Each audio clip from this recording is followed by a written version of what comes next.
presidente, vereadores, demais cidadãos e cidadãs que assistem à nossa sessão ordinária, dia 27.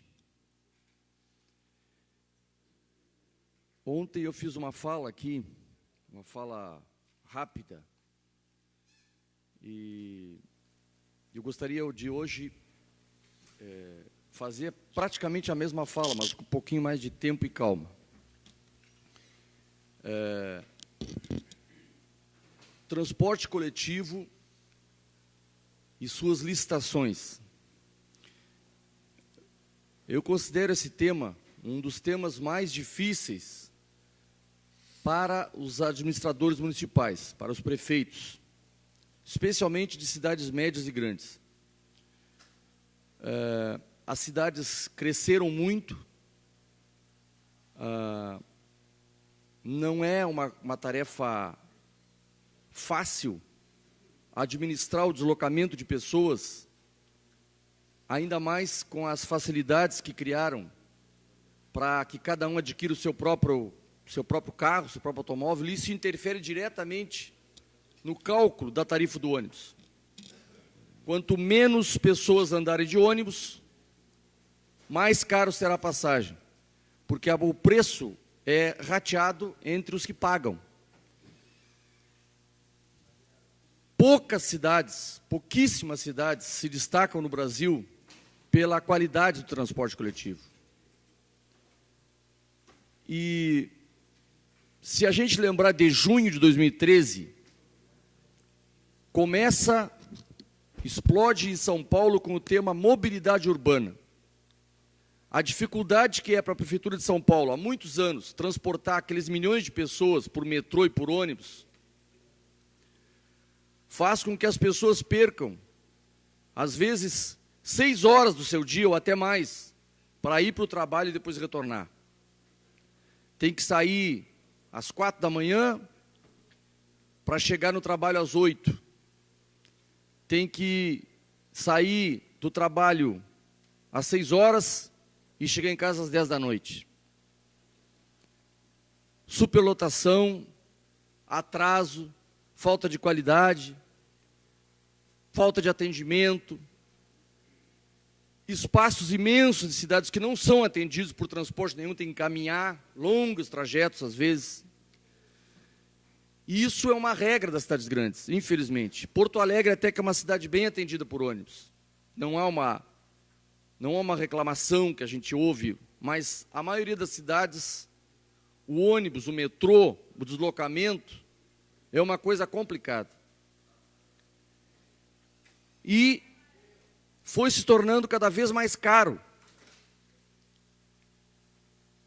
As cidades incham e os alternativos ao transporte, bicicleta, por exemplo, ou transporte barato como moto, se tornam perigosos e difíceis de arrumar espaço, porque o carro tomou conta.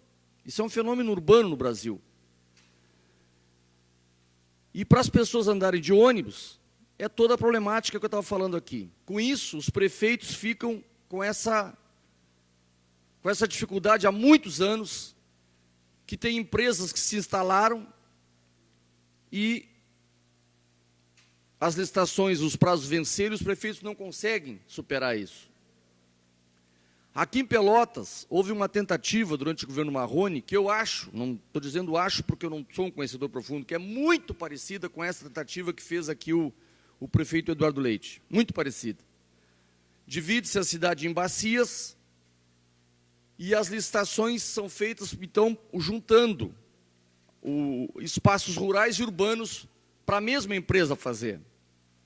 É uma tentativa de atender a zona rural a um preço mais baixo e preencher mais espaços de atendimento.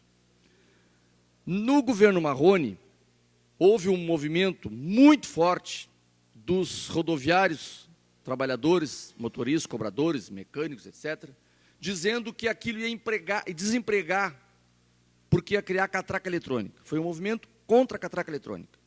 Eu lembro que eu votei a favor daquele projeto, defendi o projeto e garanti para eles, para muitos, que aquilo não ia desempregar ninguém. E tanto é verdade que hoje a catraca eletrônica está aí e o cobrador está ali. Aquela catraca que hoje a gente põe o dedo, põe um cartãozinho, aquilo é catraca eletrônica. Aquilo é liberado eletronicamente. Não é o processo eletrônico que desemprega. É a licitação. Se colocar na licitação que vai ter cobrador, pode botar catraca mecânica, eletrônica, megatrônica, sem catraca, que vai ter cobrador. E o processo aqui em Pelotas era, na época, com cobrador. Agora continua sendo com cobrador. E agora surgiram vários movimentos contra aquele modelo de licitação. O modelo de licitação que foi apresentado, mesmo praticamente do governo Marrone, foi considerado viciado, tinha vários pontos ali que eram, né, por alguns vereadores foi dito aqui abertamente, é um processo viciado, e tinha outros argumentos. Então, o fato é que empresários, vereadores, os próprios motoristas cobradores também vieram aqui. De novo, um movimento grande contra essa licitação.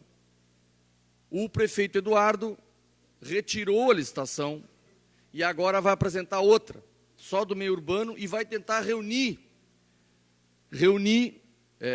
o mundo jurídico aqui na cidade para ver o seguinte: eu posso fazer separado e subsidiar o meio rural?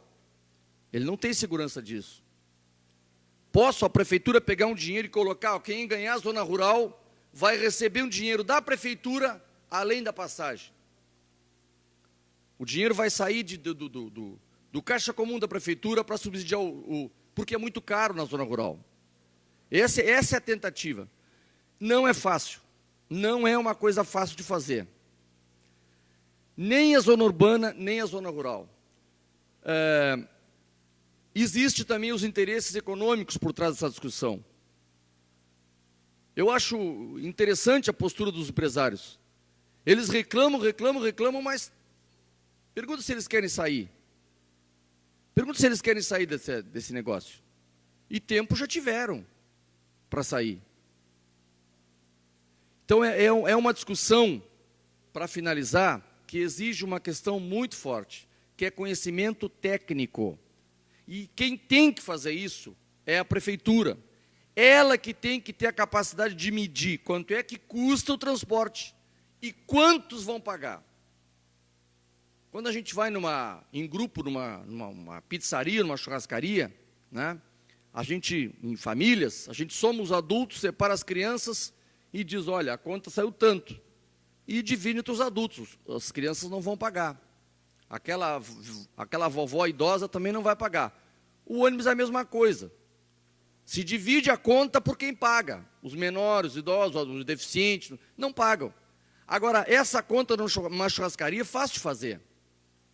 Quanto é que custou e quem é que vai pagar, divide-se, a conta acabou. Agora, em ônibus, fazer justiça com 100 mil pessoas dia não é muito fácil. Tem que ter estrutura. Quanto é que custa o ônibus? Qual é o valor mesmo do combustível, dos componentes do ônibus, da folha de pagamento, dos impostos, da depreciação da frota, dos consertos? Quanto é que custa isso para somar e dizer, olha, custa exatamente isso um ônibus, e, portanto, nós vamos ratear? É justo uma passagem daqui até a rodoviária custar R$ 2,75 e daqui a Sangafunda ou lá Vila Princesa custar R$ 2,75? É justo isso? Será que essa aqui não tinha que ser mais barata ou aquela outra mais cara? Mas é o mesmo valor. Como é que se faz para que os dois paguem um preço mais justo? Não é uma discussão fácil de fazer. Não existem no Brasil empresas com ônibus à disposição para ir para essa cidade ou para aquela cidade. Há que se montar esquemas rápidos, ou então esquemas políticos. Sai da cidade tal e vai para outra. Então, o que eu quero dizer aqui, não é uma... Ontem eu acho que eu fui extremamente mal compreendido aqui, eu não estou fazendo nem acusação a ninguém, a não ser os empresários, que esses eu acuso, sim, de dificultar essa discussão. Dificultar. Eles eram para exigir das prefeituras, dos governos municipais. Faça um cálculo para a gente proteger. Não, Eles fazem o cálculo, oferecem para a prefeitura e a gente fica, tem 30% que não pagam ônibus em Pelotas. Como é que a prefeitura vai saber se ela não tiver uma estrutura para medir isso? Como vai saber? Mas eu não acusei ninguém ontem e nem estou aqui defendendo este ou aquele governo. Estou dizendo que essa discussão exige calma de nós, vereadores, porque é uma discussão que não é fácil. Era isso por enquanto.